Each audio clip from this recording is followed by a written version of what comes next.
بسم الله الرحمن الرحيم وصلى الله على النبي الكريم محمد وآله وصحبه أجمعين أما بعد. وأما النية في الخطبة للجمعة فشرط لصحتها حتى لو عطس بعد صعود المنبر فقال الحمد لله للعطاس غير قاصد لها لم تصح كما في فتح القدير وغيره. وخطبة العيدين كذلك لقولهم يشترط لها ما يشترط لخطبة الجمعة سوى تقديم الخطبة. وأما الأذان فلا تشترط لصحته وإنما هي شرط للثواب عليه. ٹھیک ہے، سمجھ آ رہا ہے؟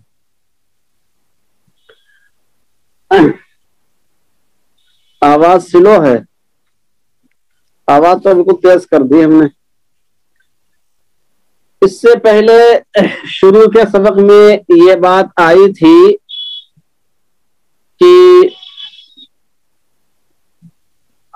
لا ثواب الا بالنیہ اور انما الاعمال بالنیات، اس کا جو تعلق ہے وہ حکم اخروی سے ہے، یعنی ثواب و عقاب سے ہے، حکم دنیاوی یعنی صحت و فساد سے نہیں ہے۔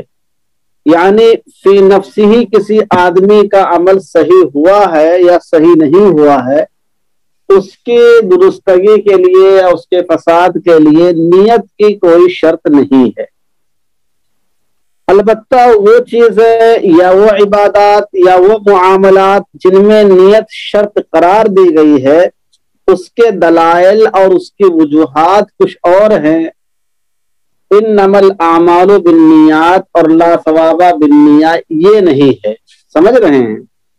پھر انہوں نے مختلف طرح کے اعمال ہے، نماز ہے اور سجدہ تلاوت ہے، سجدہ شکر ہے وغیرہ وغیرہ آپ کے سامنے رکھا کہ اس میں جو ہم نیت کے قائل ہیں تو کہیں اجماع ہے، تو کہیں حدیث ہے، تو کوئی بطور خاص اس لفظ ہی وہی لفظ ہی ہے، جیسے تیمم کے بارے میں بتایا، تو اس کی وجوہات دوسری ہیں، اس کے دلائل دوسرے ہیں۔ انما الاعمال بالنیات نہیں ہے۔ اسی سلسلے کی کڑی آج کا سبق بھی ہے۔ آج کے سبق میں کہہ رہے ہیں وَأَمَّا النِّيَّةُ فِي الْخُطْبَةِ لِلْجُمْعَةِ فَشَرْطٌ لِصِحَّتِهَا۔ پس منظر سمجھ میں آیا کہ نہیں آیا؟ درس کا پس منظر جو ہے وہ یہی جو میں نے آپ کے سامنے ابھی مختصر خلاصے کے طور پر رکھا ہے۔ کہہ رہے ہیں جہاں تک خطبے میں نیت کی بات ہے، خطبے میں جمعہ کی خطبے میں نیت کی بات ہے، فَشَرْطٌ لِصِحَّتِهَا، تو جمعہ کے خطبے کے لیے نیت کا ہونا شرط ہے۔ جمعہ کے خطبے کی صحت کے لیے نیت کا ہونا شرط ہے۔ بغیر نیت کے اگر آپ 4 گھنٹہ بھی تقریر کرتے رہیں گے تو آپ کا خطبہ معتبر نہیں مانا جائے گا۔ وَأَمَّا النِّيَّةُ فِي الْخُطْبَةِ لِلْجُمْعَةِ فَشَرْطٌ لِصِحَّتِهَا حَتَّى لَوْ عَطَسَ بَعْدَ صُعُودِ الْمِنبَرِ، یہاں تک کہ اگر امام صاحب منبر پر چڑھنے کے بعد ان کو کھانس آئی، سمجھ رہے ہیں، چھینک آئی، فقال الحمدللہ، تو انہوں نے فرمایا وہیں پر کھڑے کرے الحمدللہ، اللہ کے لیے تمام تعریفات ہیں۔ للعطاسی، انہوں نے یہ جو جملہ کہا الحمدللہ، یہ اپنے چھینکنے کی وجہ سے کہا، غیر قاصد لہا، خطبے کی نیت سے نہیں کہا، خطبے کے ارادے سے انہوں نے یہ جملہ نہیں کہا۔ لم تصح، تو خطبہ جمعہ نہیں مانا جائے گا۔ یعنی کوئی امام صاحب منبر پر چڑھنے کے بعد اگر خطبے کی نیت سے الحمدللہ کہہ دے تو بھی خطبہ ادا ہو جائے گا، چاہے کچھ بھی نہ بولیں۔ اور اگر صرف الحمدللہ کہہ کے نیچے اتر آئیں لیکن انہیں چھینک کی وجہ سے کہا ہو، خطبے کی نیت سے نہ کہا ہو، تو ان کا خطبہ ادا نہیں ہوگا۔ ٹھیک ہے؟ کما فی فتح القدیر وغیرہ، جیسا کہ فتح القدیر اور اس کے علاوہ دیگر فقہ کی کتابوں میں یہ مسئلہ مذکور ہے۔ فی نفسی مسئلہ سمجھ میں آیا کہ نہیں آیا؟ مسئلہ سمجھ میں آیا آپ حضرات کو؟ اب سوال یہ پیدا ہوتا ہے کہ خطبے میں آپ نیت کے کیوں قائل ہیں؟ خطبے میں نیت کے کیوں قائل ہیں؟ تو اس کا جواب فقہائے احناف یہ دیتے ہیں کہ خطبے میں نیت کے ہم قائل اس بنا پر ہیں کہ خطبہ جمعہ جو ہے وہ 2 رکعت کے درجے میں ہے۔ وہ کیا ہے؟ 2 رکعت نماز کے درجے میں ہے۔ ظہر میں 4 رکعتیں ہوتی ہیں فرض، اور جمعہ میں 2 رکعتیں فرض ہوتی ہیں، تو باقی جو ظہر کا حصہ 2 رکعتیں ہوتی ہیں وہ کہاں چلی گئیں؟ تو فقہائے احناف کہتے ہیں کہ یہ جو 2 رکعتیں ہوتی ہیں انہی کے بدلے میں خطبہ ہوتا ہے۔ تو جس طرح وہاں پر 2 رکعت کے لیے نیت ہونا چاہیے تھا، ویسے یہاں پر خطبے کے لیے بھی نیت ہونی چاہیے۔ بات سمجھ میں آئی کہ نہیں آئی؟ نیت کیوں یہاں پر شرط ہے؟ اس کی وجہ یہ ہے کہ یہ عبادت ہے اور یہ 2 رکعت نماز کے درجے میں ہے، اس لیے اس میں نیت کو شرط قرار دیا گیا ہے تاکہ عبادت اپنے محل میں ادا ہو۔ بات واضح ہوئی کہ نہیں ہوئی؟ جی اب آگے دیکھیے مسئلہ اور بتا رہے ہیں۔ وَخُطْبَةُ الْعِيدَيْنِ كَذَلِكَ، اور خطبہ عیدین کا بھی یہی حکم ہے، اور عیدین کے خطبے کا بھی یہی حکم ہے، یعنی عیدین کے خطبے کے لیے بھی نیت شرط ہے۔ کیوں نیت شرط ہے؟ لِقَوْلِهِمْ، فقہائے کرام کے اس فرمان کی وجہ سے، یشترط لہا ما یشترط لخطبۃ الجمعہ، کہ عیدین کے خطبے کے لیے بھی وہی شرطیں ہیں جو خطبہ جمعہ کے لیے ہیں، اور خطبہ جمعہ کے لیے نیت شرط ہے تو عیدین کے لیے آٹومیٹک نیت شرط ہو گئی ہے۔ یشترط لہا ما یشترط لخطبۃ الجمعہ، کہ عیدین کے خطبے کے لیے وہی شرطیں ہیں، وہی چیزیں شرط ہیں جو جمعہ کے خطبے کے لیے شرط ہیں۔ سوا تقدیم الخطبہ، سوائے خطبہ کے مقدم ہونے میں کہ عیدین میں خطبہ بعد میں ہوتا ہے اور جمعہ میں خطبہ پہلے ہوتا ہے، بس یہ فرق ہے، باقی ساری شرطیں وہی ہیں جو جمعہ کے خطبے کے لیے ہے۔ بات سمجھ میں آئی کہ نہیں آئی؟ اب یہاں پر ایک اشکال یہ ذہن میں آ سکتا ہے اور آتا بھی ہے کہ یہ بات بہت زیادہ سمجھ میں ہم کو نہیں آ رہی ہے کہ وہاں پر تو بات ہم نے ہضم کر لی تھی کہ وہ 2 رکعت کے درجے میں ہے، لیکن یہاں پر تو جمعہ سے پہلے کوئی 2 رکعت نماز تو ہے ہی نہیں کہ اس کے درجے میں یہ ہو، تو پھر اس کو نیت کیوں شرط قرار دے دی گئی؟ کیا خیال بھائی؟ یہ اشکال ذہن میں آ رہا ہے کہ نہیں آ رہا ہے؟ یہ اشکال آدمی کے ذہن میں آتا ہے کہ عیدین میں تو ٹھیک ہے، جمعہ میں تو ٹھیک ہے کہ وہاں پر چونکہ 2 رکعت کے درجے میں خطبے کو رکھا گیا ہے، اس لیے عبادت کے پیش نظر ہونا چاہیے، لیکن یہاں پر تو 2 رکعت ہے نہیں، جو عیدین کے تو 2 ہی رکعتیں نماز ہوتی ہے، 4 تو ہوتی نہیں کبھی۔ تو اس کا جواب، کوئی پرفیکٹ جواب فقہ حنفی کی کسی کتاب میں مذکور نہیں ہے۔ اس سوال کا جواب پرفیکٹ طور پر کسی کتاب میں مذکور نہیں ہے۔ البتہ اس کے جواب کے لیے غور و فکر کے بعد میرے ذہن میں جو بات آ رہی ہے وہ یہ ہے کہ خطبہ چاہے جمعہ کا ہو اور خطبہ چاہے عیدین کا ہو، اس میں 2 باتیں ہوتی ہیں۔ ایک تو یہ ہے کہ خطبے کی اہمیت تذکیر کی ہوتی ہے، یعنی جس سے لوگوں کو نصیحت کیا جائے، کچھ ان کو دینی احکامات بتائے جائیں، دین کی مصلحتیں سامنے رکھی جائیں، وقت کے تقاضے رکھے جائیں تو خطبے کی ایک حیثیت تذکیر کی ہوتی ہے اور خطبے کی دوسری حیثیت ذکر کی ہوتی ہے. یعنی خطبہ فی نفسہ بھی ذکر ہے. سمجھ رہے ہیں؟ اب یہ عام خطبوں سے اور عام تقریروں سے کیسے اس میں امتیاز پیدا ہوگا؟ یہ امتیاز نیت کے ذریعے ہی ہو سکتا ہے. عام تقریروں کے مقابلے میں، عام خطبوں کے مقابلے میں اس میں کیا فرق ہونا چاہیے جس کے ذریعے سے دونوں میں ہم ایک حد تک تمیز کر سکتے ہوں کہ یہ خطبہ جمعہ ہے، یہ خطبہ عیدین ہے، یہ استسقاء کا خطبہ نہیں ہے، یہ نکاح کا خطبہ نہیں ہے، یہ عام تقریر نہیں ہے. اس کا فرق اگر آپ کر سکتے ہیں تو نیت کے ذریعے سے یہ فرق کیا جا سکتا ہے. اس لیے نیت کو شرط قرار دیا گیا ہے تاکہ کوئی مزاحم باقی نہ رہے. سمجھ رہے ہیں؟ نیت ہوتی ہی ہے مزاحم کو دور کرنے کے لیے کہ اس قسم کی جو دوسری چیز ہے اس میں اور اس میں فرق کیا جا سکے. تو میرے ذہن میں جو بات آتی ہے وہ یہی ہے کہ خطبے کی دونوں حیثیت جو ہے، ایک تذکیر کی اور دوسرے ذکر کی، اس میں اور عام خطبوں میں فرق کرنے کے لیے نیت کو معیار قرار دیا جا سکتا ہے. اس لیے نیت کو شرط قرار دیا گیا ہے. اس کے علاوہ کوئی معقول وجہ فقہ حنفی میں اس کی موجود نہیں ہے. بات سمجھ میں آئی کہ نہیں آئی؟ جی جی صحیح کہہ رہے ہیں. یہ بات بھی صحیح ہے. مولانا صاحب نے کہا کہ برض صغیر میں اگر دیکھا جائے تو صرف تذکیر کا پہلو لیا جائے تو اردو میں تقریر ہونی چاہیے، لیکن چونکہ تذکیر کے ساتھ باضابطہ ذکر کا بھی پہلو رکھتا ہے اپنے اندر، اس لیے عام خطبوں میں اور خطبہ جمعہ اور عیدین میں فرق کرنے کے لیے نیت کو شرط قرار دیا جائے. صحیح ہے.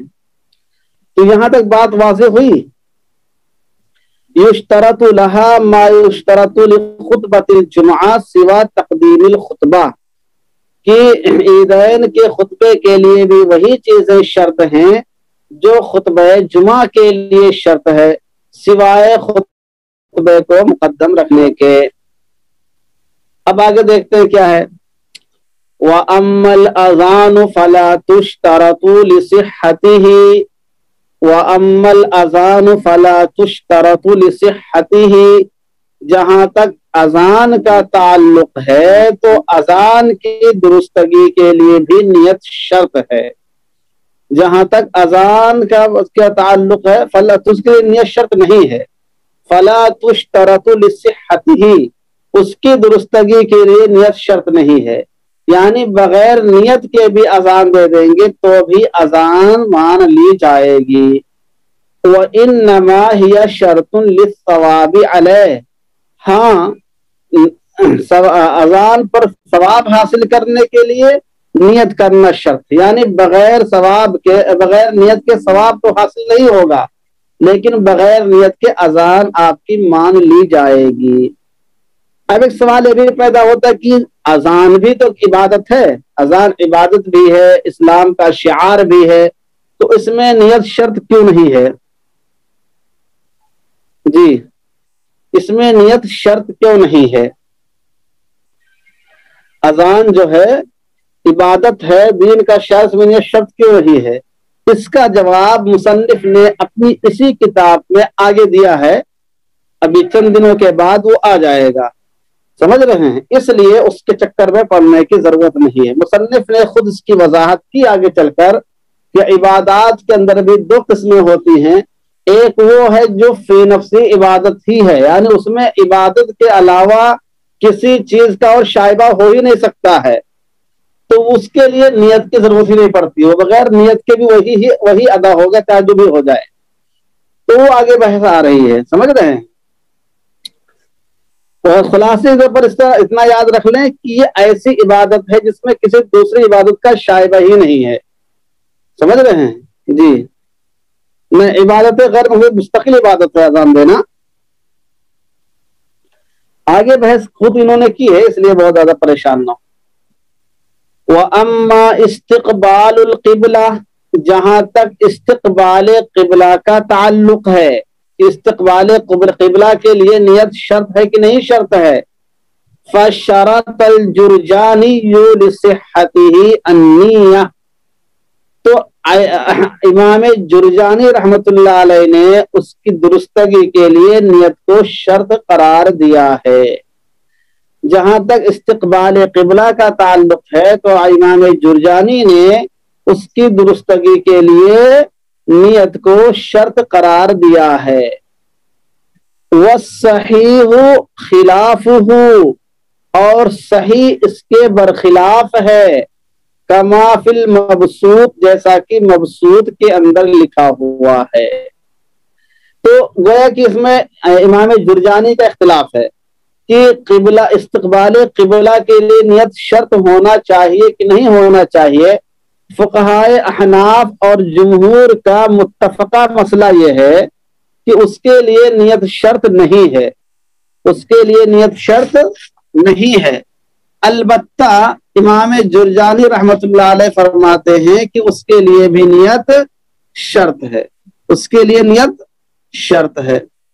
اب اس کے لیے نیت شرط کیوں ہے اور اس کے لیے نیت شرط بعض فقہاء کے نزدیک کیوں نہیں ہے، اس کی تفصیل سمجھنا تھوڑا سا ضروری ہے، اس کی تفصیل سمجھنا ضروری ہے۔ کیا ضروری ہے آپ کو سمجھا دیتے ہیں ہم۔ دیکھیے علامہ جرجانی رحمت اللہ علیہ کے نزدیک اصل ایک مسئلہ اس میں اور ہے، وہ یہ ہے کہ علامہ جرجانی کے نزدیک استقبال قبلہ کے لیے صرف جہت قبلہ کافی نہیں ہے، سمجھ رہے ہیں؟ استقبال قبلہ کے لیے صرف جہت قبلہ کافی نہیں ہے بلکہ عین قبلہ ضروری ہے۔ بات سمجھ نہیں آ رہی ہے؟ امام جرجانی کے نزدیک صرف جہت قبلہ یعنی صرف قبلے کی جانب رخ ہو جانا کافی نہیں ہے بلکہ عین قبلہ کی جانب رخ ہونا ضروری ہے، اور یہ ضروری ان کے ہاں دونوں چیزوں میں ہے، یعنی جو آدمی کعبہ کے سامنے موجود ہے اس کے لیے بھی اور جو کعبے میں کے سامنے موجود نہیں اس کے لیے بھی، یعنی دنیا میں آدمی کہیں بھی رہے اس کو عین قبلہ کا رخ کرنا ضروری ہے، صرف جہت قبلہ کی جانب رخ کرنا کافی نہیں ہوگا، ان کے نزدیک یہ چیز ضروری ہے۔ اب وہ ایک سوال پیدا ہوا کہ یہ تو ممکن نہیں ہے، یہ اعتراض پیدا ہوگا نہیں ہوگا کہ یہ چیز کہاں ممکن ہے کہ کوئی آدمی ہندوستان میں ہو اور عین قبلہ کے سامنے ہو جائے، تو کیسے ہو جائے گا؟ یہ تو ممکن ہی نہیں ہے۔ تو وہ کہتے کہ اس چیز کو ممکن بنانے کے لیے نیت کر لینا کافی ہے، یعنی کوئی آدمی استقبال قبلہ میں عین قبلہ کی نیت کر لیتا ہے تو ادا ہو جائے گا، سمجھ رہے؟ اس بنا پر انہوں نے کہا کہ استقبال قبلہ کی نیت ہونا چاہیے، جبکہ تمام فقہاء نے یہ فرمایا کہ استقبال قبلہ میں عین قبلہ تو اس کے لیے ضروری جو وہاں پر موجود ہو، لیکن جو وہاں پر نہیں ہے اس کے لیے جہت قبلہ کافی ہے، سمجھ رہے ہیں؟ اس کے لیے جہت قبلہ کافی ہے۔ یہ دیگر فقہاء کرام کا قول ہے، اور انہوں نے یہ لکھا ہے کہ وَالصَّحِيحُ خِلَافُهُ، صحیح بات وہی ہے جو امام جرجانی کے برخلاف ہے، یعنی عین قبلہ کی جانب رخ کرنا صرف اسی آدمی کے لیے ضروری ہے جو وہاں پر ہے، باقی جو لوگ دور ہیں آفاقی ہیں ان کے لیے عین قبلہ کا رخ کرنا ضروری نہیں ہے، جہت قبلہ کافی ہے، سمجھ رہے ہیں؟ اور جب جہت قبلہ کافی ہے تو نیت کی بھی ضرورت نہیں ہے، مبسوط کے اندر یہی بات لکھی ہوئی ہے۔ البتہ بعض لوگوں نے امام جرجانی کے قول میں اور جمہور کے قول میں تطبیق دینے کی بھی کوشش کی ہے۔ کیا ہے؟ تطبیق دینے کی بھی کوشش کی ہے۔ تطبیق کیسے دی ہے؟ تاکہ وَحَمَلَ بَعْضُهُمْ الْأَوَّلَ عَلَى مَا إِذَا كَانَ يُصَلِّي فِي الصَّحْرَاءِ وَالثَّانِيَ عَلَى مَا إِذَا كَانَ يُصَلِّي إِلَى مِحْرَابٍ كَذَا فِي الْبِنَايَةِ، کہتے ہیں کہ بعض لوگوں نے پہلے قول کو یعنی امام جرجانی کے قول کو محمول کیا ہے اس پر کہ جب آدمی صحرا میں نماز پڑھ رہا ہو، یعنی اگر کوئی آدمی صحرا میں نماز پڑھ رہا ہے، اس کو جہت کا صحیح طور سے علم نہیں ہو پا رہا ہے، اس کو سمجھ ہی نہیں آ رہا ہے کہ قبلہ کدھر ہے، سمجھ رہے ہیں؟ آدمی صحرا میں اس طرح بھٹکا ہوا ہے کہ وہاں اس کو سمجھ میں نہیں آتا ہے کچھ، تو پھر وہاں وہ رخ کرنے کے ساتھ ساتھ میں استقبال قبلہ کی نیت بھی کرے، کہ بھیا میں ایسے نماز نہیں پڑھ رہا ہوں بلکہ ہماری نیت قبلہ کی جانب رخ کر کے نماز پڑھنے کی ہے. سمجھ رہے ہیں؟ تو جو آدمی صحرا میں ہو اس کے لیے امام جرجانی کا قول ہوگا. والثانی علی ما اذا کان یصلی فی محراب الی محراب، اور اگر کوئی آدمی محراب کی جانب کھڑے ہو کے نماز پڑھ رہا ہے تو اس میں تو جہت قبلہ متعین ہو جاتا ہے، اس لیے اس کے لیے دوسرا والا قول یعنی والصحیح والا قول ہے. تو بعض لوگوں نے تطبیق یہ دی ہے کہ جمہور کے قول پر عمل اس وقت کیا جائے جب آدمی محراب میں نماز پڑھ رہا ہو یا ایسی جگہ نماز پڑھ رہا ہو جہاں پہ اس کے لیے قبلہ متعین ہو رہا ہو کہ اس جانب ہے.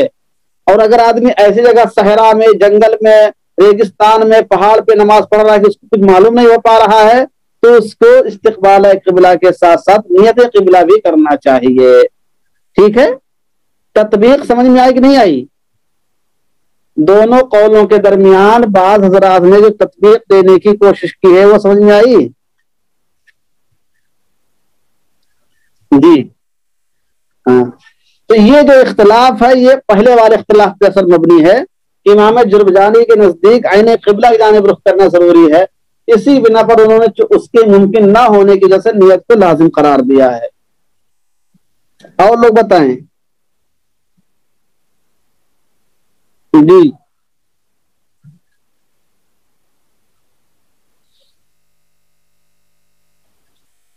چلیے، انس صاحب، اسفاق صالح، تبریز شیخ. ارے کچھ فائدہ ہو بھی رہا ہے کتاب پڑھنے سے، خالی اسے پڑھتے جا رہے ہو؟ جزئیات کا اس میں فائدہ ہے، جزئیات ہے، جزئیات کی جو وضاحتیں انہوں نے کی ہیں بہت اچھی وضاحت کی ہے. یہ کام کی چیزیں ہیں، سمجھ رہے ہیں؟ بہت زیادہ اصولی باتیں تو نہیں ہیں لیکن یہ کہ جزئیات کے پیچھے راز کیا اس کو بتانے کی کوشش کی ہے، وہ بھی ایک اچھی چیز ہے. اب دیکھیے وَأَمَّا سَتْرُ الْعَوْرَةِ فَلَا تُشْتَرَطُ لِصِحَّتِهِ وَأَمَّا سَتْرُ الْعَوْرَةِ فَلَا تُشْتَرَطُ لِصِحَّتِهِ، جہاں تک ستر عورت کی بات ہے تو اس کی درستگی کے لیے نیت شرط نہیں ہے، اس لیے کہ یہ ارکان صلاۃ میں سے بھی نہیں ہے اور مستقل یہ عبادت بھی نہیں ہے. وَلَمْ أَرَ فِيهِ خِلَافًا، اور میں نے اس میں کسی فقیہ کا اختلاف بھی نہیں دیکھا. اس میں کسی کا اختلاف نہیں ہے، یہ متفق علیہ مسئلہ ہے کہ ستر عورت کے لیے نیت کا ہونا ضروری نہیں ہے، نیت شرط نہیں ہے. وَلَا تُشْتَرَطُ لِلثَّوَابِ صِحَّةُ الْعِبَادَةِ، یہ ایک اچھی بات آ رہی ہے، اس کو سنیے ذرا.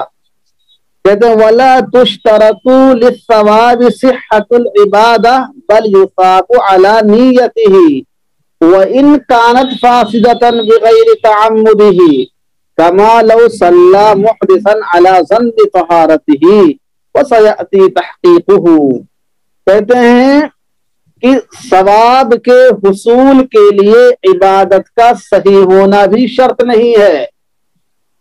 وَلَا تُشْتَرَطُ لِلثَّوَابِ، ثواب حاصل ہونے کے لیے شرط نہیں ہے صحت العبادہ، عبادت کا صحیح ہونا. عبادت کا صحیح ہونا ثواب کے حصول کے لیے شرط نہیں ہے. بل یصاب علی نیتہ وان کانت فاسدۃ، بلکہ آدمی کو اپنی نیت کے مطابق ثواب مل جائے گا اگرچہ اس کی عبادت فاسد ہو، اگرچہ اس کی عبادت صحیح نہیں ہوئی ہو. بغیر تعمدہ، اس کے ارادے کے بغیر. یعنی آدمی نے اگر جان بوجھ کر غلط نماز نہیں پڑھی ہے، غلط روزہ نہیں رکھا ہے، غلط زکوٰۃ نہیں دیا ہے، تو اگرچہ اس کی نماز، اس کی زکوٰۃ، اس کی عبادت ادا نہیں ہوئی لیکن اس کے اس کام، اس کی نیت پر اس کو اجر مل جائے گا. اس کی نیت پر اس کو اس کا اجر مل جائے گا، اگرچہ فی نفسی وہ عمل صحیح نہ ہو، وہ عمل فی نفسی دوبارہ پڑھنا، اس کو انجام دینا پڑے، لیکن اس کی نیت کے اعتبار سے اس کو ثواب اس کا مل جائے گا. بات سمجھ آئی؟ وَلَا تُشْتَرَطُ لِلثَّوَابِ صِحَّةُ الْعِبَادَةِ، ثواب کے حصول کے لیے عبادت کا صحیح ہونا شرط نہیں ہے بلکہ آدمی کو نیت کے مطابق ثواب مل جائے گا اگرچہ اس کی عبادت فاسد ہی کیوں نہ ہو، البتہ اس کے فاسد کرنے میں اس کی نیت نہ پائی جاتی ہو، بغیر تعمدہ، بغیر اس کے ارادے کے. مثال کے طور پر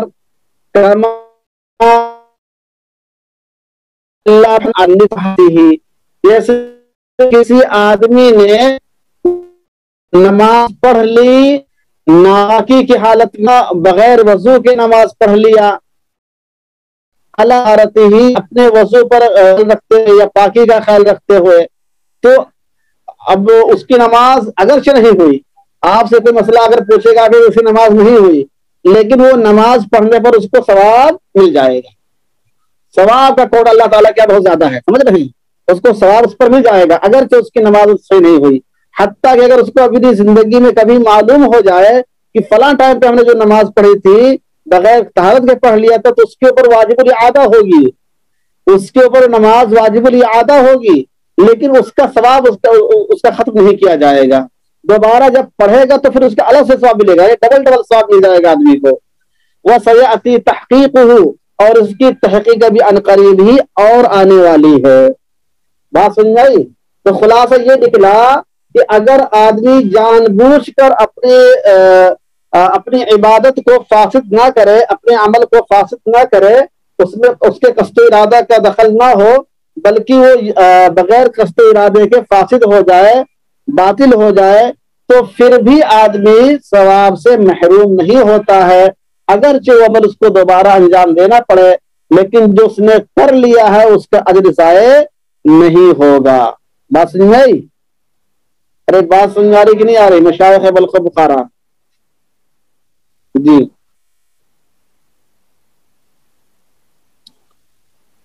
اس کی مزید تحقیق بھی آگے آ رہی ہے. وَلَا تُشْتَرَطُ لِلثَّوَابِ، ثواب حاصل ہونے کے لیے عبادت کا صحیح ہونا شرط نہیں ہے. یعنی اگر عبادت فاسد بھی ہو گئی تو بھی آدمی کو ثواب مل جاتا ہے. یہ الگ بات ہے کہ عبادت اگر آدمی کو معلوم ہو تو دوبارہ انجام دینی پڑے گی. جی اچھا، بال اسٹیڈیم کا باہر ہو گئی؟ ارے کہیں تمہارا ذہن تو نہیں اسٹیڈیم سے باہر ہو گیا ہے؟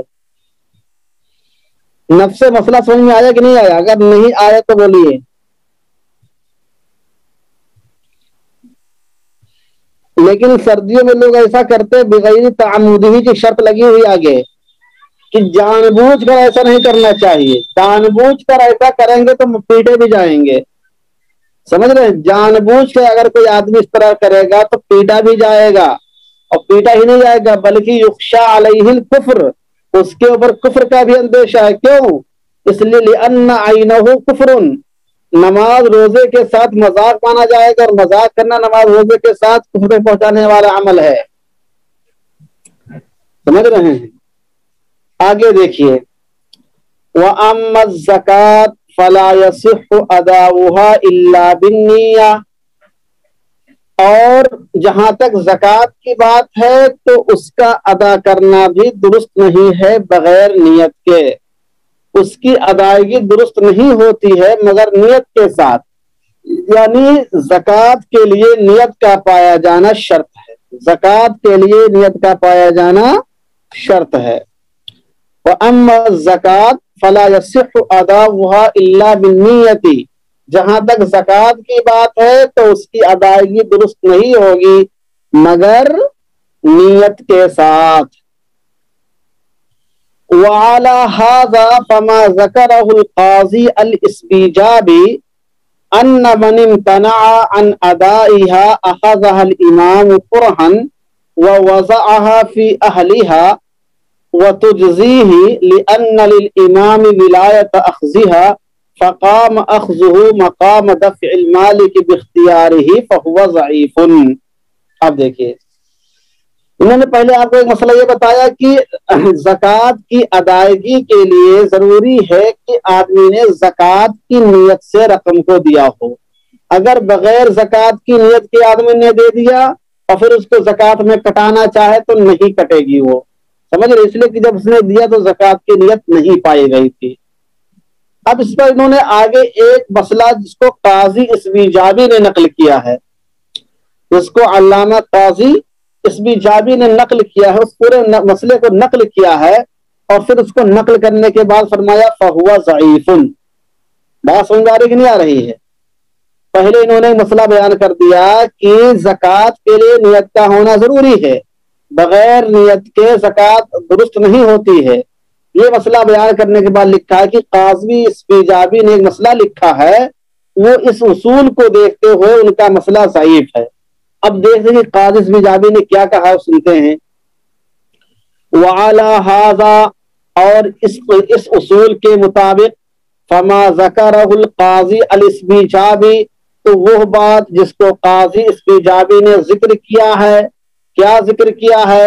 ان من امتنع عن ادائها، کہ جو شخص زکوٰۃ دینے سے رک جائے، اخذها الامام کرہن، تو امام المسلمین زبردستی اس سے زکوٰۃ وصول کرے گا، ووضعها فی اہلها، اور زکوٰۃ لے کر اس کے مستحقین کے درمیان تقسیم کر دے گا، وتجزیہ، اور یہ تقسیم کرنا اس کی جانب سے زکوٰۃ کے لیے کافی ہو جائے گی، لأن للامام ولایت اخذها، اس لیے کہ امام کو زکوٰۃ لینے کی ولایت حاصل ہوتی ہے، فقام اخذہ مقام دفع المالک باختیارہ، تو امام کا اس سے زکوٰۃ کا مال زبردستی لے لینا یہ مالک کے اپنے اختیار سے دینے کے قائم مقام ہو گیا۔ کہتے ہیں فہو ضعیف، قاضی اسبیجابی کی یہ بات ضعیف ہے۔ اب فہو ضعیف کا تعلق کس سے ہے؟ وعلی ھذا فما ذکرہ القاضی الاسبیجابی فہو ضعیف، اس کا تعلق اوپر سے ہے کہ اسی اصول کے مطابق، اسی قاعدے کے مطابق وہ بات جس کو قاضی اسبیجابی نے ذکر کیا وہ ضعیف ہے۔ انہوں نے بات کیا نقل کیا ہے؟ انہوں نے لکھا ہے کہ اگر کوئی آدمی زکوٰۃ سے رک جائے اور امام المسلمین یا حاکم وقت زبردستی اس سے زکوٰۃ لے لے اور اس کو زکوٰۃ کے مصرف پہ خرچ کر دے تو زکوٰۃ اس کی ادا ہو جائے گی، اس لیے کہ حاکم کا لے لینا گویا اس کے اختیار سے لینا ہے۔ یہ بات ضعیف ہے۔ کیوں ضعیف ہے؟ اس لیے کہ ایک طرف تو آپ یہ کہہ رہے ہیں کہ زکوٰۃ کی ادائیگی کے لیے نیت ہونا شرط ہے، اور یہاں جب اس کی زکوٰۃ کی ادائیگی ہوئی تو اس کی نیت یہی تھی، تو ضعیف ہوگی کہ نہیں ہوگی؟ بولیے۔ ایک طرف آپ کا اصول یہ بتا رہا ہے کہ نیت ہونا ضروری ہے، دوسری جانب آپ کا جزیہ بتا رہا ہے کہ بغیر نیت کے بھی اس سے ہو جا رہا ہے، تو یہ بات ضعیف ہوئی کہ نہیں ہوئی؟ کہتے ہیں فہو ضعیف، قاضی اسبیجابی کی یہ بات ضعیف ہے۔ بولیے۔ ہاں، قاضی اسبیجابی کی یہ بات ضعیف ہے۔ کیا بات؟ کہ جو شخص زکوٰۃ کی ادائیگی سے رک جائے تو امام المسلمین زبردستی اس سے لے گا اور اس کے مستحقین کے درمیان اس کو تقسیم کر دے گا، اور یہ زکوٰۃ ادا بھی ہو جائے گی، اس لیے کہ امام کو زکوٰۃ وصول کرنے کا اختیار ہوتا ہے، چنانچہ امام کا وہ مال لے لینا گویا کہ مالک کا اپنے اختیار سے دینا ہے۔ ان کی یہ بات ضعیف ہے۔ والمعتمد فی المذہب عدم الاجزاء کرہن، مذہب کا معتمد قول یہ ہے کہ زبردستی لینے سے زکوٰۃ ادا نہیں ہوتی ہے، زبردستی لینے سے زکوٰۃ ادا نہیں ہوتی ہے۔ والمعتمد فی المذہب عدم الاجزاء کرہن، مذہب کا معتمد قول یہ ہے کہ زبردستی زکوٰۃ لینے سے زکوٰۃ ادا نہیں ہوتی ہے۔ قاضی اسبیجابی نے جو بات کہی ہے وہ ضعیف ہے، ان کی بات پر دھیان دینے کی ضرورت نہیں ہے۔ چلیں آگے، چلیے۔ اب اپنی بات کی مزید تائید بھی کر رہے ہیں، کہہ رہے ہیں کہ قال فی المحیط، المحیط البرہانی میں فرمایا ہے، المحیط البرہانی میں فرمایا، کیا فرمایا؟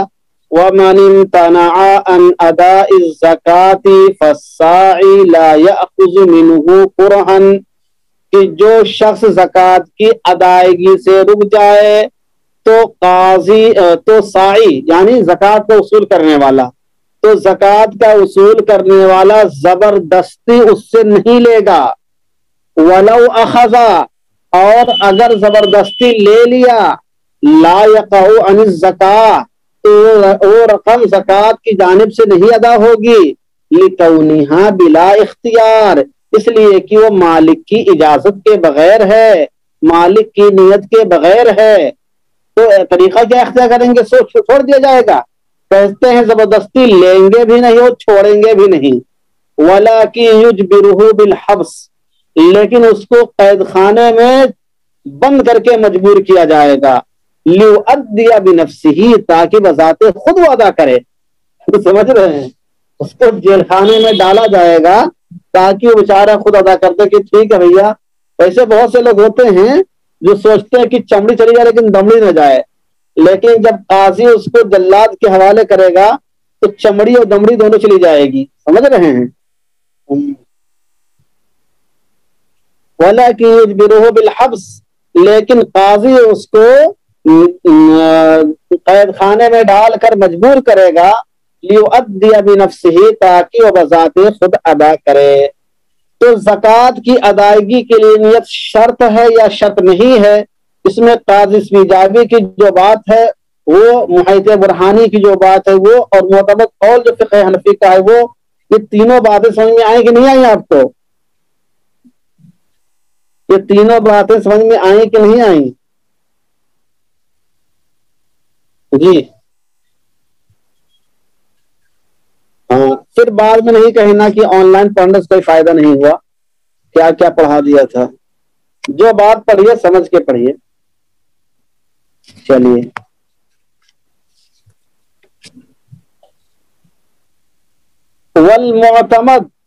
والمعتمد سے یہ بتایا ہے کہ فقہ حنفی کا مذہب قول یہ ہے کہ نیت کیا نام ہے، نیت شرط ہے، زبردستی لینے سے زکوٰۃ ادا نہیں ہوگی. اب ایک صاحب پوچھ رہے ہیں کہ اس میں نیت شرط ہونے کی دلیل کیا ہے؟ دلیل یہ کہ وَأَمَّا فِي الْعِبَادَاتِ كُلِّهَا فَهِيَ شَرْطٌ بِالْإِجْمَاعِ أَوْ بِآيَةٍ وَمَا أُمِرُوا إِلَّا لِيَعْبُدُوا اللَّهَ مُخْلِصِينَ لَهُ الدِّينَ. پرسوں کے سبق میں جو آدمی حاضر رہا ہوگا اس کو پوری بات معلوم ہوگی. سمجھ رہے ہیں؟ پرسوں کے سبق میں آئے بات آ گئی تھی کہ تمام عبادات میں نیت شرط ہے اجماع کی وجہ سے. اس کی دلیل اجماع ہے، یا وما امروا الا لیعبدوا اللہ والی آیت ہے، اور زکوٰۃ ایک عبادت ہے اس لیے اس میں نیت شرط ہے. بات سمجھ میں آئی کہ نہیں آئی؟ جی اب آگے دیکھیے کیا ہے. وخرج عن اشتراطها لها ما اذا تصدق بجميع النصاب بلا نية فإن الفرض يسقط عنه، واختلفوا في سقوط زكاة البعض إذا تصدق به. اب یہاں سے زکوٰۃ سے متعلق اور تفصیل کر رہے ہیں کہ نفس زکوٰۃ کے لیے تو نیت ہونا ضروری ہے، نفس زکوٰۃ کی ادائیگی کے لیے نیت ہونا ضروری ہے، لیکن زکوٰۃ کے بعض ارکان کے بارے میں گفتگو کر رہے ہیں. جی کیا گفتگو ہے؟ کہتے ہیں وَخَرَجَ عَنِ اشْتِرَاطِهَا اور لَهَا، اور زکوٰۃ کے لیے نیت کے شرط ہونے سے یہ مسئلہ خارج ہے. زکوٰۃ کے لیے نیت شرط ہونے سے یہ مسئلہ خارج ہے. کون سا مسئلہ خارج ہے؟ مستثنا ہے، آگے آ رہا ہے. مسئلہ یہ ہے اذا تصدق بجمیع النصاب، اگر کوئی آدمی تمام نصاب کو صدقہ کر دے، جتنا اس کے پاس پیسہ ہے، مال ہے، سب اس نے صدقہ کر دیا، بلا نیت، بغیر کسی نیت کے، یعنی اس نے سارا مال صدقہ تو کر دیا لیکن اس کے پاور اس نے زکوٰۃ کی نیت نہیں کی ہے. کہتے ہیں فَإِنَّ الْفَرْضَ يَسْقُطُ عَنْهُ، تو زکوٰۃ کی فرضیت جو اس کے اوپر تھی وہ ساقط ہو جائے گی، یعنی اس میں نیت کرنے کی ضرورت نہیں. اگر کوئی آدمی پورا مال جو اپنا صدقہ کر دیتا ہے تو اس کی زکوٰۃ آٹومیٹک ادا ہو جائے گی، اگرچہ اس نے زکوٰۃ کی نیت نہ کی ہو، اگرچہ اس نے زکوٰۃ کی نیت نہ کی ہو. اس لیے کہ بغیر نیت کے کیوں ادا ہو جائے گی؟ اس کی وجہ یہ کہ جب اس کے پاس اب نصاب بچا ہی نہیں تو اس نے سارا پیسہ جب دے دیا تو جو اس کے اوپر فریضہ عائد ہوتا تھا زکوٰۃ کی ادائیگی کا، اولین درجے میں وہی ادا ہوگی، اولین درجے میں وہی ادا ہوگی. اس لیے اولین درجے کو دیکھتے ہوئے پھر بعد میں نوافل کا نمبر آئے گا، پہلے فرض ساقط ہوگا پھر نوافل کے طور پر اس کی ادائیگی مانی جائے گی، اس لیے کہ اب اس کے پاس مزید مال بچا ہی نہیں ہے. تو اس لیے اگر کوئی آدمی اپنے تمام مال کو صدقہ کر دیتا ہے تو تمام مال کو صدقہ کر دینے کی صورت میں پھر اس کے اوپر زکوٰۃ کی الگ سے زکوٰۃ واجب نہیں ہوگی، اگرچہ الگ سے زکوٰۃ میں فرض نہیں ہوتی ہے. سمجھ رہے ہیں جی؟ یہ تو یہ کیا ہو جاتا ہے. اچھا بتاتے ہیں. انہوں نے کہا کہ اگر کوئی آدمی اپنا پورا نصاب جو ہے اس کا جتنا مال ہے وہ پورا مال کوئی آدمی صدقہ کر دے بغیر نیت زکوٰۃ کے، تو جیسے مان لیں ایک آدمی کے اوپر، ایک آدمی کے پاس 1,00,000 روپیہ ہے، 1,00,000 روپے میں اس کے اوپر 2,500 روپے کی زکوٰۃ بن رہی ہے. ٹھیک ہے، جو کرا سمجھ یا سنیں، ایک آدمی کے پاس 1,00,000 روپیہ ہے، 1,00,000 روپے میں اس کے اوپر 2,500 روپے زکوٰۃ بن رہی ہے. ٹھیک ہے، اتنی بات سمجھ میں آئی؟ اب جب اس نے رمضان آیا یا رمضان سے پہلے ہی اس نے اپنے پورے نصاب کو یعنی 1,00,000 روپیہ کسی کو صدقہ کر دیا، 1,00,000 روپے اس نے پورا اپنا غریبوں میں تقسیم کر دیا، محتاجوں میں تقسیم کر دیا، اس کے پاس کچھ بچا ہی نہیں ہے. تو اب سوال یہ پیدا ہوتا ہے کہ جب اس نے صدقے کی نیت سے 1,00,000 روپیہ دے دیا ہے، صدقے کی نیت سے اس نے 1,00,000 روپیہ پورا نکال دیا ہے، تو باقی جو پیسہ بچا ہوا ہے، پیسہ کیا بچا ہے، تو اس میں اس کی زکوٰۃ ادا ہو گئی کہ نہیں ہوئی؟ اس میں اس کی زکوٰۃ ادا ہو گئی کہ نہیں ہوئی؟ یہ سوال پیدا ہوا. اس کے بارے میں صاحب کتاب نے فرمایا کہ اس کی زکوٰۃ آٹومیٹک اس میں ادا ہو گئی، آٹومیٹک اس میں زکوٰۃ ادا ہو گئی. سمجھ رہے ہیں؟ اتنی بات سمجھ آئی کہ نہیں آئی؟ اتنی بات سمجھ آئی؟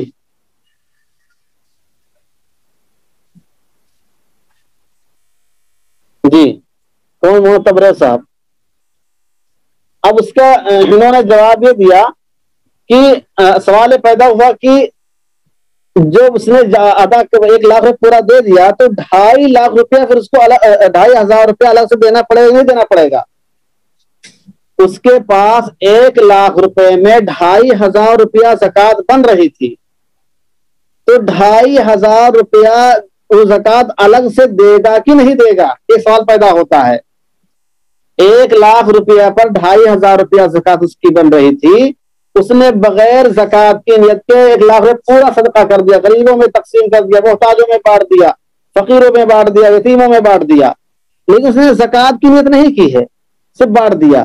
تو اب جب اس کے پاس نصاب بچا ہی نہیں ہے، پیسہ بچا ہی نہیں ہے، تو کیا الگ سے اس کے اوپر 2,500 روپے دینا پڑے گا بعد میں اپنی زکوٰۃ کی ادائیگی کے لیے؟ صاحب کتاب فرماتے ہیں کہ نہیں دینا پڑے گا. اذا تصدق بجمیع النصاب بلا نیت، اگر جی ابھی وہاں مت جائیے، پہلے میری بات سمجھیے.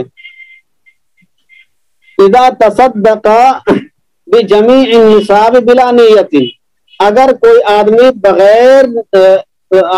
آدمی صدقہ کر دے پورے نصاب کو بلا نیت، بغیر نیت کے، فإن الفرض يسقط عنه، تو اس کے اوپر سے فرضیت خود ساقط ہو جائے گی، اس کے اوپر سے فرضیت خود ساقط ہو جائے گی. اب سوال پیدا ہوتا ہے کہ آخر کیوں ہو جائے گی؟ اس کا جواب سنیے. اس کا جواب یہ ہے کہ ایک تو یہ ہے کہ اس نے پورا نصاب اپنا دے دیا ہے، اس کے پاس کچھ پیسہ بچا نہیں ہے، تو اولین درجے میں اس کے اوپر جو فرضیت والی بات تھی وہ فرضیت آٹومیٹک اس کی ساقط ہو جائے گی. اس کی بنیادی وجہ یہ ہے کہ اصل نیت کا جو اعتبار ہوتا ہے وہ مزاحم کو دور کرنے کے لیے ہوتا ہے، یعنی اس قسم کی جو دوسری چیز ہے اس کو الگ کرنے کے لیے ہے. اور جب آدمی نے زکوٰۃ جب کوئی رقم دے دیا ہے تو اب یہاں پر مزید کچھ بچا ہی نہیں ہے کہ اس میں مزاحم پایا جا سکتا ہو. اس مال میں اور اس مال میں کوئی مزاحم باقی ہی نہیں ہے، بچے ہوئے مال میں اور دیے ہوئے مال میں کوئی مزاحم نہیں ہے. اس لیے پورے پیسہ جب دے چکا ہے تو اس کی فرضیت بھی آٹومیٹک اس کے اندر ادا ہو جائے گی بغیر کسی مزاحم کے. سمجھ رہے ہیں؟ یہ اصل مسئلہ یہاں پہ ہے جی. 1,00,000 2,500 ہو اور 1,00,000 دینے کے بعد 2,500 بچے تو اب یہ بچے ہوئے پہ کیا ہوگا؟ وہ بات آگے آ رہی ہے. اب وہ بات آگے آ رہی ہے جو سوال آپ کر رہے ہیں وہ آگے ہے. کہتے وَاخْتَلَفُوا فِي سُقُوطِ زَكَاةِ الْبَعْضِ إِذَا تَصَدَّقَ بِهِ. کہتے ہیں کہ اس سلسلے میں فقہا کا اختلاف ہے کہ بعض کا زکوٰۃ ثابت ہوگی کہ نہیں. اذا تصدق 1,00,000 روپیہ ہے، کسی آدمی کے پاس 1,00,000 روپیہ موجود ہے، اس میں اس نے اب اس کے اوپر 2,500 روپیہ زکوٰۃ فرض ہو رہی تھی، ٹھیک ہے. اب اس نے 50,000 روپیہ بغیر زکوٰۃ کی نیت کے صدقہ کر دیا، 50,000 اب بھی باقی ہے. تو اب یہ بتائیے کہ یہاں پر 2,500 کی زکوٰۃ دینی ہوگی، 2,500 زکوٰۃ کا الگ سے دینا پڑے گا یا نہیں دینا پڑے گا؟ یہ مسئلہ آیا جو ابھی آپ نے سوال کیا تو مسئلہ یہ آیا کہ اگر کسی آدمی نے بعض زکوٰۃ کو صدقہ کر دیا ہو، پورا صدقہ نہیں کیا ہے بلکہ بعض صدقہ کیا ہے، تو بعد کی زکوٰۃ ساقط ہو جائے گی. یعنی 1,00,000 روپیہ تھا، 1,00,000 روپیہ میں سے اگر آدمی نے 50,000 دے دیا، 50,000 باقی ہے، تو آیا اس کو 1,00,000 کی پوری زکوٰۃ دینی ہوگی یا صرف 50,000 کی زکوٰۃ دینی ہوگی یا بالکل نہیں دینی ہوگی؟ بولیے. تو اس میں اختلاف ہے. بعض فقہائے کرام کا رجحان یہ ہے کہ جتنا پیسہ دے چکا ہے اتنے کی آٹومیٹک زکوٰۃ نکل گئی ہے، اور جتنا بھی باقی ہے اس کی زکوٰۃ سے نکال دے گا، کافی ہو جائے گا. سمجھ رہے ہیں؟ اور بعض فقہائے کرام کی رائے یہ ہے، بعض فقہائے کرام کی رائے یہ ہے کہ جتنا نکالا ہے اس کی زکوٰۃ نہیں ہوگی بلکہ پورے کی زکوٰۃ الگ سے نکالنی پڑے گی. اکثر فقہا کا رجحان یہی ہے کہ بعض کا نکالنے سے ساقط نہیں ہوتا ہے، جب بالکلیہ پورا نکال دیں گے تبھی جا کے ساقط ہوگا، بعض کا نکالنے سے نہیں ہوگا بلکہ پورے کی زکوٰۃ دینی پڑے گی. یہ اصل یہاں پر مسئلہ ہے. اختلاف والی صورت کے اندر بھی جو معتمد قول ہے، متفق اور جس پر فتویٰ دیا جاتا ہے وہ یہ ہے کہ بعض کی صورت میں پورے کی زکوٰۃ دینی ہوگی، بعض کی زکوٰۃ ساقط نہیں ہوگی، اگر جس میں فقہا پایا جاتا ہے. بات واضح ہوئی؟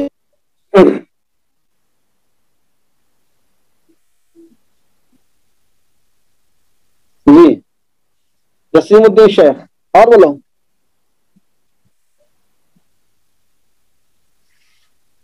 ایک تو ہمارے مشارکین جو ہیں بہت کم تعداد میں شریک ہوتے ہیں، سب سے بڑا مسئلہ یہ ہے. جی صاحب ہدایہ کا رجحان بھی مولانا اسماعیل صاحب بتا رہے ہیں. ہو سکتا ہے مولانا اسماعیل صاحب کتاب الزکوٰۃ پڑھا رہے ہوں آج کل تو ان کو سمجھ میں آ رہا ہے زیادہ.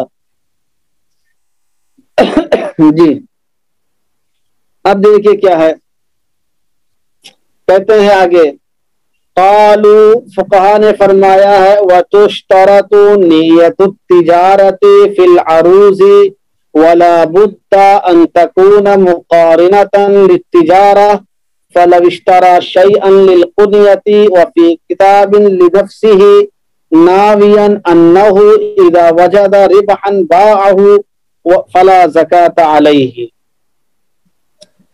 کیا ہے؟ فقہا نے فرمایا وَتُشْتَرَطُ نِيَّةُ التِّجَارَةِ فِي الْعَرُوزِ، سامان میں تجارت کی نیت کا ہونا شرط ہے. یعنی کوئی سامان تجارت کیسے ہوگا؟ تو کہہ رہے ہیں کہ سامان میں تجارت کی نیت کا ہونا شرط ہے. وَلَا بُدَّ أَن تَكُونَ مُقَارِنَةً لِلتِّجَارَةِ، اور یہ بھی ضروری ہے کہ وہ تجارت سے متصل ہو. یعنی جب آدمی تجارت کا ارادہ کرے تو نیت بھی کر لے کہ ہم سامان کو تجارت کے لیے لے کر جا رہے ہیں، تجارت کے لیے کر رہے ہیں، تبھی جا کے وہ سامان تجارت ہوگا.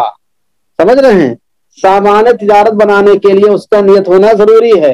مان لیا گھر میں آپ کے پاس ایک پلاٹ ہے، آپ کے پاس 5 بسوے کا ایک پلاٹ پڑا ہوا ہے بہت زمانے سے، اب آپ چاہتے ہیں اس پہ آپ کے پاس زکوٰۃ کوئی فرض نہیں ہوگی، لیکن اگر آپ نے اس میں تجارت کی نیت کر لیا، آپ نے اس میں تجارت کی نیت کر لی اور عملاً اس کو بیچنا شروع بھی کر دیا ہے، تو پھر وہ مال تجارت ہو جائے گا۔ اور اگر آپ اس کو تجارت کرتے وقت نیت نہیں کریں گے یا عملاً اس کو شروع نہیں کریں گے تو اس وقت تک کہ وہ مال تجارت نہیں بنے گا۔ تو اس کی ضروری یہ ہے کہ وَلَا بُدَّ أَن تَكُونَ مُقَارِنَةً لِلتِّجَارَةِ، ضروری ہے کہ تجارت کے وقت تجارت کی نیت ہو، تبھی جا کے سامان تجارت بنے گا اور پھر اس پر زکوٰۃ واجب ہوگی، ورنہ وہ سامان تجارت نہیں بنے گا، اس پر زکوٰۃ واجب نہیں ہوگی۔ سنا سے دیکھیے مثال آگے دے رہے ہیں، فَلَوِ اشْتَرَى شَيْئًا لِلْقُنْيَةِ، اگر کسی آدمی نے گھریلو استعمال کے لیے کوئی چیز خریدی، کسی آدمی نے گھریلو استعمال کے لیے کوئی چیز خریدی، یا اس کو کنیا والی نفس ہی پڑھ لیجئے، کسی آدمی نے اپنے لیے کوئی چیز خریدی، ناوین یہ نیت کرتے ہوئے انہ ان وجد ربحا باعہ، کہ اگر وہ اس میں نفع پائے گا تو بیچ دے گا، فلا زکوٰۃ علیہ، تو پھر اس پہ زکوٰۃ واجب نہیں ہوگی۔ کیوں؟ اس لیے کہ اس نے سامان کو خریدتے وقت تجارت کی نیت نہیں کی تھی بلکہ اپنے استعمال کی نیت کی تھی۔ کیا کی تھی؟ اپنے استعمال کے لیے اس نے سامان خریدا تھا، تجارت کے لیے نہیں خریدا تھا۔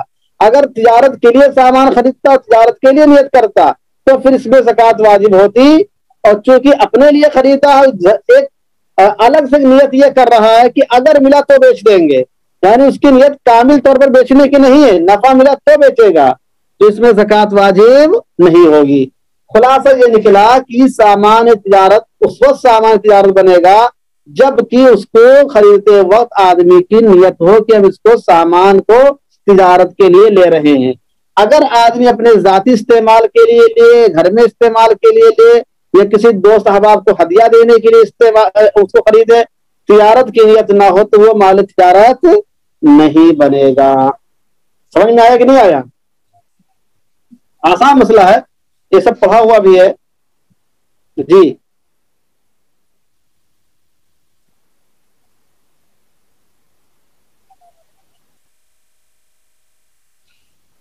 جی اور بولیے۔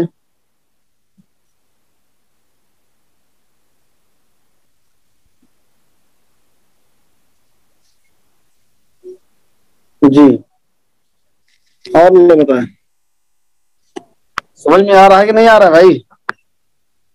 مولانا زکریا صاحب، ابراہیم خلیل اللہ کو بھی سمجھ میں آ رہا ہے؟ اور کچھ لوگ بتائیں۔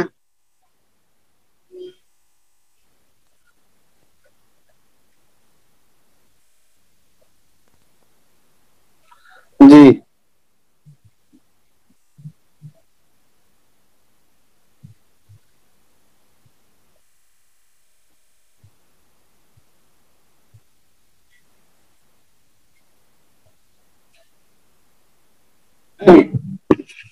چلیے بہت اچھی بات ہے۔ تو سر اس کو چھوٹا بڑا کرنے چکر میں یہ ہو جاتا ہے آگے پیچھے، کیونکہ وہ چھوٹا اس کی چھوٹی کو تو نظر نہیں آتا پورا، یہ دپ دپ ہوتا رہتا ہے بار بار۔ چلیے اچھا اب آگے دیکھیے، وَلَوْ نَوَى التِّجَارَةَ فِي مَا خَرَجَ مِنْ أَرْضِهِ الْعُشْرِيَّةِ أَوِ الْخَرَاجِيَّةِ أَوِ الْمُسْتَأْجَرَةِ أَوِ الْمُسْتَعَارَةِ لَا زَكَاةَ عَلَيْهِ، اگر کسی آدمی نے تجارت کی نیت کر لی اس گلے میں جو حاصل ہوا ہو اس کی عشری زمین سے یا خراج والی زمین سے یا کرائے پر لی ہوئی زمین سے یا اعارے پر لی ہوئی زمین سے، لا زکوٰۃ علیہ، تو اس پر زکوٰۃ واجب نہیں ہوگی، اس پر زکوٰۃ واجب نہیں ہوگی۔ یعنی جو غلہ آدمی کو حاصل ہوا ہے اس کے کھیت سے، چاہے وہ کھیت عشری ہو، چاہے خراجی ہو، چاہے کرائے پر لی ہوئی زمین ہو، چاہے اعارے پر لی ہوئی زمین ہو، اس پر اس کا زکوٰۃ واجب نہیں ہوگی. ٹھیک ہے. اب یہ سوال پیدا ہوتا ہے کیوں نہیں واجب ہوگی؟ اس کا جواب یہ ہے کہ اگر عشری ہے تو اس کو عشر ادا کرنا پڑے گا، اور اگر خراجی ہے تو خراج اس کو ادا کرنا پڑے گا. سمجھ رہے ہیں؟ یہ سرکاری خزانے میں جاتی ہے. اور اگر بنیادی چیز یہاں پر یہ ہے کہ اس نے صرف تجارت کی نیت کی ہے، عمل تجارت اس نے شروع نہیں کیا ہے. اگر وہ نیت کے ساتھ اس گلے میں تجارت بھی شروع کر دے گا تو پھر جا کے وہ مال بن جائے گا. یہاں پر مسئلہ صرف یہ ہے کہ اگر صرف نیت کر لیتا ہے تو نیت کرنے سے وہ مال تجارت نہیں بنے گا جب تک کہ وہ عملاً شروع نہیں کرے گا.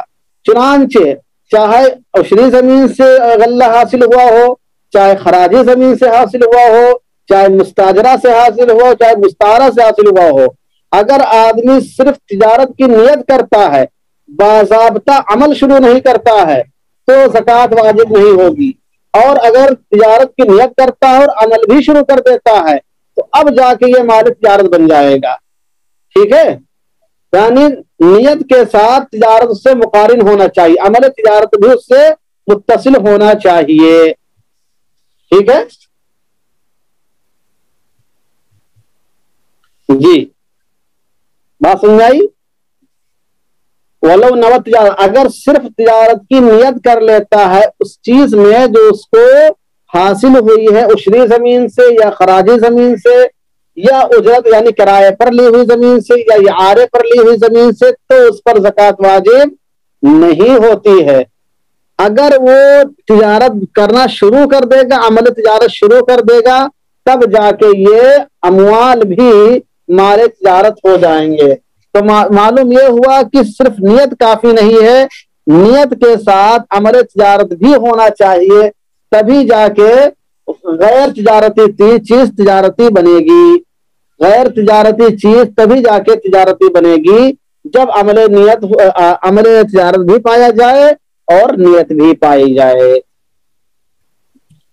وَلَوْ قَارَنَتْ مَا لَيْسَ بَدَلَ مَالٍ بِمَالٍ كَالْهِبَةِ وَالصَّدَقَةِ وَالْخُلَعِ وَالْمَهْرِ وَالْوَصِيَّةِ لَا تَصِحُّ عَلَى الصَّحِيحِ. یہ بھی مسئلہ بالکل پہلے کی طریقے سے ہے کہ اگر کسی نے نیت کر لی ایسی چیز میں، قارنہ متصل کر دیا، اگر نیت کو متصل کر دیا ایسی چیز سے جو کسی مال کے بدلے میں حاصل نہ ہوا ہو. دیکھیے مال کے بدلے میں حاصل تو آٹومیٹک مال تجارت بن جاتا ہے. جیسے مثال کے طور پر آپ نے آپ کے پاس تجارت، آپ کے پاس دکان ہے، آپ نے 1000 جوتے دے دیے کسی کمپنی کو، اس نے آپ کو ادھر سے 1000 چپل بھیج دیا. تو 1000 جوتے کے بدلے میں 1000 چپل جو آپ نے بھیجا ہے تو یہ تو مبادلۃ مال بمال ہو گیا، یہ تو آٹومیٹک تجارت ہے. یہاں پر یہ ہے کہ اگر وہ آدمی وہ چیز مبادلۃ المال بالمال نہ ہو، یعنی وہ کسی مال کے عوض میں حاصل نہیں ہوا ہے اور اس کے اندر آپ تجارت کی نیت کرتے ہیں. جیسے مثال کے طور پر آپ کو ہبے کے طور پر کوئی سامان حاصل ہوئی ہے، کوئی سامان حاصل ہوا ہے، یا صدقے کے طور پر کوئی چیز ملی ہے، یا خلا کے طور پر بدلے خلا ملا ہے، یا مہر کے طور پر کوئی سامان ملا ہے، یا وصیت کے طور پر کوئی سامان ملا ہے، تو یہ وہ چیزیں ہوتی ہیں جو بدلے مال بمال نہیں ہیں یا مبادلۃ المال بالمال نہیں ہیں. تو فی نفسی ہی یہ چیزیں سامان تجارت نہیں ہیں. اب اگر کوئی آدمی ان چیزوں میں تجارت کی نیت کر لے تو یہ صرف نیت کر لینے سے مال تجارت نہیں بنیں گی جب تک کہ ساتھ میں عمل تجارت بھی شروع نہ کر دے. جب عملاً اس کو تجارت کو شروع کر دے گا تب جا کے یہ مال تجارت بنے گا، ورنہ یہ مال تجارت نہیں بنے گا. اور جو مبادلۃ المال بالمال کے طور پر حاصل ہوا ہو وہ آٹومیٹک آدمی کے لیے مال تجارت بن جاتا ہے. سمجھ رہے ہیں نا؟ ولو قارنت میں ہیا کی ضمیر ہے جو راجع ہے نیت کی جانب، یعنی ولو قارنت نیت ما لیس بدل مال بمال، اگر آدمی کی نیت پائی جائے ایسی چیز میں جو مبادلۃ المال بالمال کی عوض نہ ہو، جیسے ہبا کے طور پر کوئی چیز حاصل ہوئی ہو، یہ کسی چیز کے بدلے میں نہیں ہوتی ہے، صدقے کے طور پر، خلا کے طور پر، مہر کے طور پر، وصیت کے طور پر، تو لا تصح علی الصحیح، صحیح قول کے مطابق یہ چیزیں مال تجارت نہیں بنیں گی. صحیح قول کے مطابق چیزیں مال تجارت نہیں بنیں گی. ہاں ان کے لیے مال تجارت اس سے بننا ضروری ہوگا جب اس میں باضابطہ تجارتی معاملہ بھی شروع کر دیا جائے. ٹھیک ہے، بات واضح ہوئی؟ بولیے. بالکل اوپر ہی والا مسئلہ ہے نا تجارت والی، یعنی تجارت کے کوئی چیز جو تجارتی نہ ہو. پہلے وہ بیس سمجھ لیجئے. صاحب کتاب کہہ رہے ہیں کہ بیس اصل یہ ہے کہ کوئی چیز غیر تجارتی ہو تو وہ چیز تجارتی کب بنے گی. کوئی چیز غیر تجارتی ہو تو تجارتی کب بنے گی. کہا اس کے دو چیزیں ہیں، ایک تو یہ کہ تجارت کی شرط ہو، اور دوسرے یہ کہ عملاً اس کو تجارت شروع بھی کر دیا گیا ہو. تو عمل تجارت بھی پائی جائے اور عمل تجارت کے ساتھ نیت بھی پائی جائے تو وہ چیز کیا ہے، تجارتی بن جائے گی. ہم اوپر والے مسئلے میں دیکھتے ہیں کہ اگر زمین سے، اشری زمین سے یا خراجی زمین سے یا اجرت والی زمین سے یا اعارے والی زمین سے کوئی سامان حاصل ہو رہا ہے، کوئی پیسہ حاصل، کوئی کیا کہتے ہیں رقم حاصل ہو رہی ہے یا کوئی غلہ حاصل ہو رہا ہے، تو آدمی صرف تجارت کی نیت کر رہا ہے، عمل نہیں شروع کر رہا ہے. اسی طریقے سے ہبہ کے طور پر، صدقہ کے طور پر، خلا کے طور پر، مہر کے طور پر، وصیت کے طور پر جو سامان حاصل ہو رہا ہے آدمی صرف نیت کر رہا ہے. تو صرف نیت کرنے سے وہ چیز عمل سامان تجارت نہیں بن جائے گی، بلکہ باضابطہ عملی طور پر جب آپ کرنے لگیں گے تب جا کے وہ زکوٰۃ والا مال مانا جائے گا اور تجارتی مال مانا جائے گا. اب مکمل واضح ہوا کہ نہیں؟ وہ بولیے بھائی. 51 سے 48 بچے ہیں، لگ رہا ہے کہ بہت ڈیپ میں ہو رہا ہے.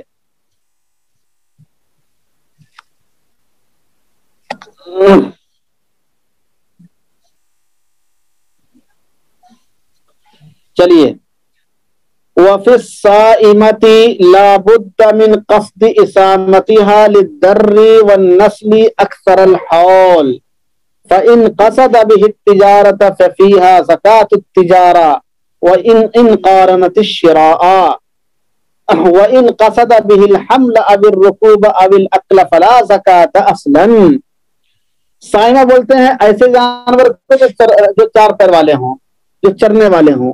اور سائمہ جانوروں میں یعنی وہ جانور جو 4 پیر والے ہوتے ہیں، لا بد من قصد اسامتها، ان کو چرانے کا مقصد للدر، دودھ کا حصول ہو. ان کے چرانے کا مقصد، ان کو پالنے کا مقصد دودھ کا حصول ہو. والنسل، اور اکثر، اور کیا کہتے ہیں نسل کا بڑھانا ہو. اکثر الحول، سال کے اکثر حصے، یعنی وہ چوپائے جانور جو سال کے اکثر حصے چرتے ہیں کہ اور سرکاری چراگاہ میں چرتے ہیں یا جنگلات میں چرتے ہیں، ان کو پالنے کا مقصد اگر دودھ کا حصول ہو اور نسل کو بڑھانا ہو، جانوروں کو بڑھانا ہو، تو پھر یہ ان کے اندر بھی زکوٰۃ واجب ہوگی. ان کے اندر کیا ہے؟ جانوروں والی زکوٰۃ واجب ہوگی.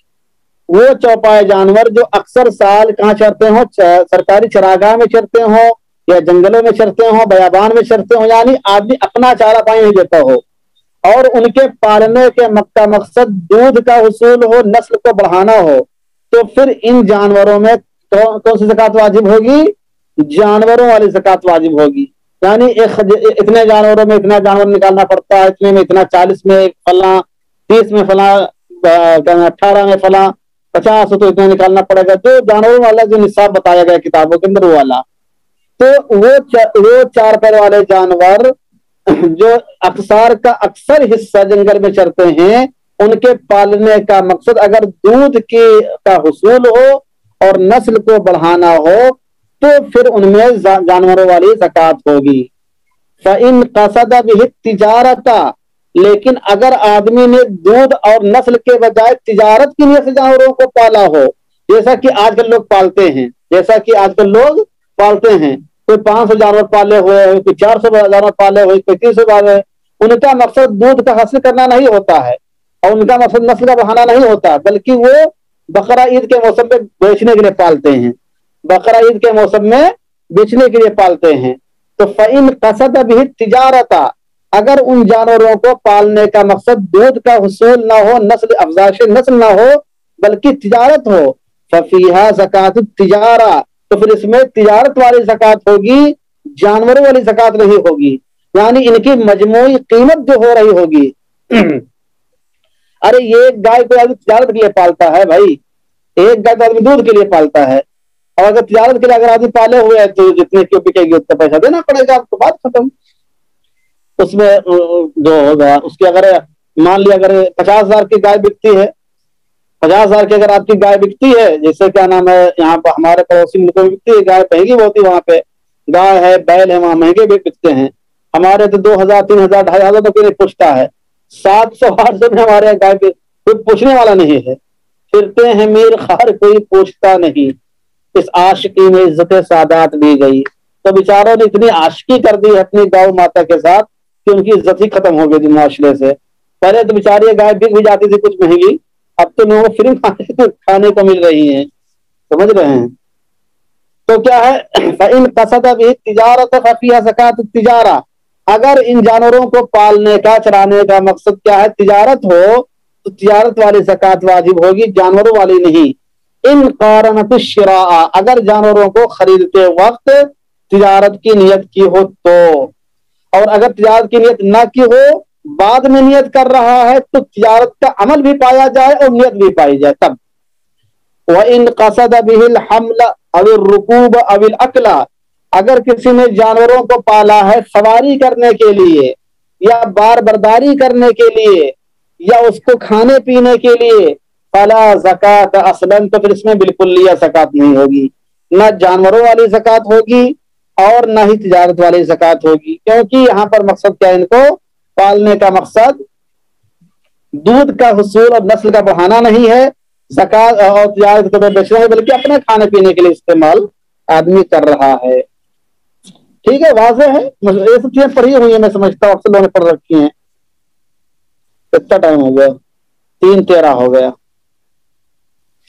آگے دیکھیے کیا ہے، وَأَمَّا النِّيَّةُ فِي الصَّوْمِ فَشَرْطُ صِحَّتِهِ لِكُلِّ يَوْمٍ، جہاں تک روزے میں نیت کی بات ہے تو روزے کی صحت کے لیے ہر روز نیت کرنا شرط ہے، سمجھ رہے ہیں؟ ہر روز، شروع رمضان میں اپنے نیت کر لیا تو وہ کافی نہیں ہے، کیونکہ ہر روزہ مستقل ایک روزہ ہوتا ہے، ہر روزہ کیا ہے؟ مستقل ایک روزہ ہے، اس لیے ہر دن کے لیے نیت کرنا شرط ہے، ٹھیک ہے؟ روزے میں کیا ہے؟ ہر دن کے لیے نیت کرنا، یہ نہیں کہ پہلے رمضان کو نیت کر لیا تو چل رہا ہے، اب چلتا رہے گا دادا آدم تک کے علاقے تک کے، ایسا نہیں۔ فشرط صحتہ لکل یوم، روزے کی درستگی کے لیے ہر روز نیت کرنا شرط ہے۔ ولو علقها بالمشیئۃ صحت، اگر کس نے انہیں نیت کو انشاء اللہ کے ساتھ معلق کر دیا، سمجھ رہے ہیں؟ اگر کسی نے نیت کو انشاء اللہ کے ساتھ معلق کر دیا، تجارت والی زکوٰۃ اور جانور والی زکوٰۃ میں وضاحت فرمائے۔ دیکھیے، ایک ہے تجارت والی زکوٰۃ، ایک ہے جانوری والی زکوٰۃ۔ جانوروں والی جو زکوٰۃ ہوتی ہے اس میں پیسے نہیں دینے پڑتے ہیں، بلکہ اس میں باضابطہ جانور ہی دینا پڑتا ہے۔ جیسے آپ نے پڑھا ہوگا کہ 40 بکری میں 1 بکری دینی پڑتی ہے، 80 بکری ہے تو 3 بکری یا 2.5 بکری دینی پڑتی ہے، جو بھی آپ نے پڑھا اس میں نصاب وہ پورا مستقل ہے۔ اب ہم لوگوں کو یاد بھی نہیں رہتا ہے نا جلدی، وہ اس لیے کہ ضرورت کبھی نہیں پڑتی اس کی۔ کچھ مسئلے ایسے ہوتے ہیں جن کی ضرورت نہیں پڑتی ہندوستان میں، جانوروں کے بارے میں بھی وہی حال ہے۔ تو اس میں آپ کو فی نفسی وہی جانور دینا پڑتا ہے، اس کی قیمت نہیں دینی پڑتی ہے۔ اور جو تجارت والی ہوتی ہے اس میں آپ اس کا پیسہ بھی دے سکتے ہیں، اور فی نفسی وہ جتنا کی قیمت بن رہی ہے اس کے اتنی قیمت کا جانور بھی دے سکتے ہیں، اتنی قیمت کا جانور بھی دے سکتے ہیں۔ تو زکوٰۃ تجارت میں جو تجارت کے اعتبار سے اس کی جو قیمت متعین ہو رہی ہوگی تو قیمت کے اعتبار سے آپ کو دینا پڑے گا، اور جو زکوٰۃ جانوروں والی ہے اس میں قیمت نہیں دیکھی جاتی، اس میں تعداد دیکھی جاتی ہے کہ آپ کے پاس کتنے تعداد جانور ہیں تو کتنے تعداد میں آپ کو دینا پڑے گا، سمجھ رہے ہیں؟ تو اس میں تعداد دیکھی جاتی ہے اور اس کے اندر کیا ہے؟ قیمت دیکھی جاتی ہے۔ آگے دیکھیے، وَلَوْ عَلَّقَهَا بِالْمَشِيئَةِ صَحَّتْ لِأَنَّهَا إِنَّمَا تُبْطِلُ الْأَقْوَالَ وَالنِّيَّةُ لَيْسَتْ مِنْهَا، کہتے اگر کسی نے اپنی نیت کو انشاء اللہ کے ساتھ معلق کر دیا، کہتے ہیں صحت، تو بھی اس کی نیت درست ہو جائے گی. صحت ای صحت النیت لأنہا انما تبطل الاقوال، اس لیے کہ انشاء اللہ کا جو جملہ ہے وہ اقوال کو باطل کرتا ہے. والنیت لیست منہا، اور نیت اقوال میں سے نہیں ہے، اس لیے نیت باطل نہیں ہوگی. جیسے کوئی آدمی کہتا ہے کہ وہ کیا نام ہے آپ کو فلاں تاریخ کو دعوت کھلائے گا انشاءاللہ، تو اب انشاءاللہ کہنے سے بات پرفیکٹ نہیں ہوئی ہے، سمجھ رہے ہیں؟ انشاءاللہ کہنے سے وہ چیز معلق رہتی ہے، وہ جو آپ نے کہا وہ باطل ہو جائے گی. کسی نے کہا میں طلاق دے دوں گا انشاءاللہ، تو طلاق دے دوں گا انشاءاللہ، تو یہ طلاق واقع نہیں مانی جائے گی، یہ قول باطل ہو گیا. لیکن نیت جو ہے اقوال میں سے نہیں ہے، اس لیے نیت صحیح ہو جائے گی، وہ انشاءاللہ خود ہی باطل ہو جائے گا. والفرض والسنت والنفل فی اصلها سواء، اور فرض روزہ، سنت روزہ، نفل روزہ نکاح کے قبول میں بھی انشاءاللہ کہے گا تو نکاح معتبر نہیں ہوگا. من الاقوال، اس کے علاوہ بھی اس کی تفصیل یہ ہے، اس میں کافی تفصیل بھی ہے کہ ہر اقوال باطل بھی نہیں ہوتا ہے، کچھ اقوال ایسے ہوتے جو اقوال بھی درست ہو جاتے ہیں. اس کی جو تفصیل ہے، اس کی جو تفصیلی کتابوں میں دیکھیں گے تو وہاں جا کے ملے گا. اصول کی جو کتابیں ہیں، اصول میں جہاں باب الحزل آتا ہے اور جہاں کلمات کی بحث آتی ہے وہاں پہ ملے گا آپ کو. تو فرض روزہ، سنت روزہ، نفل روزہ اصل نیت کے اعتبار سے برابر ہے. فی اصلیہ ای فی اصل نیتی، اصل نیت کے اعتبار سے سب برابر، یعنی فرض کے لیے بھی نیت ضروری ہے، سنت روزے کے لیے بھی ضروری ہے، نفل روزے کے لیے بھی ضروری ہے. کتنا ٹائم باقی ہے؟ ابھی 18 منٹ ہوا ہے. چلیے. وَأَمَّا الْحَجُّ فَهِيَ شَرْطُ صِحَّتِهِ أَيْضًا، اور جہاں تک حج کی بات ہے تو اس کے لیے بھی نیت شرط ہے. کیوں؟ اس لیے کہ سب عبادات میں سے ہیں.